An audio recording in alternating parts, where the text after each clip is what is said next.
কবি সুভাষ থেকে কলকাতা বিমানবন্দর অর্থাৎ জয় হিন্দ মেট্রো স্টেশনের মাঝামাঝি অংশে চিংড়িঘাটায় যে কাজ বাকি ছিল তার অন্তিম পর্যায়ে চলে এসেছে, যে কারণে চিংড়িঘাটা উড়ালপুল 2 দফায় মোট 120 ঘন্টা বন্ধ রেখে অন্তিম পর্যায়ের কাজ চলছে।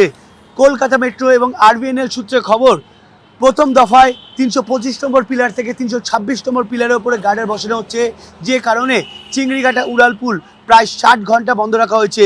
শুক্রবার রাত 8টা থেকে সোমবার সকাল 8টা পর্যন্ত প্রথম দফায় চিংড়িঘাটা উড়ালপুল বন্ধ রেখে এই গার্ডার বসানো হচ্ছে এবং যে কাজ চলছে আমার সহকর্মী অমিতের মাধ্যমে দেখানো হচ্ছে যে কিভাবে এই গার্ডারগুলোকে একটা পিলার থেকে আরেকটা পিলারকে জুড়ছে।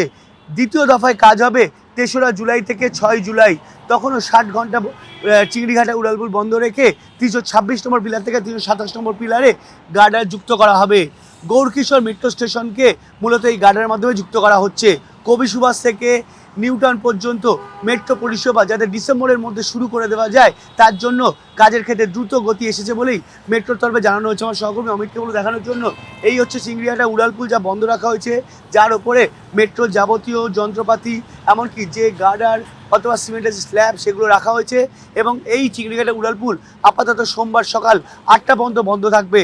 তবে মেট্রোর তরফে জানানো হয়েছে চেষ্টা করা হচ্ছে রবিবার রাতের মধ্যেই কাজ শেষ করে দেবো এবং সেই কারণে কাজের ক্ষেত্রে অত্যন্ত দ্রুত গতিতে কাজ করা হচ্ছে বলেও দেখা যাচ্ছে এবং সব মিলিয়ে 2 দফায় মোট 120 ঘন্টা কাজ হবে বলেও আরবিএনএল এর তরফে জানানো হয়েছে। ক্যামেরায় অমৃত দাসের সঙ্গে সায়ন্ত ভট্টাচার্য, TV9 বাংলা, চিংড়িঘাটা উড়ালপুল।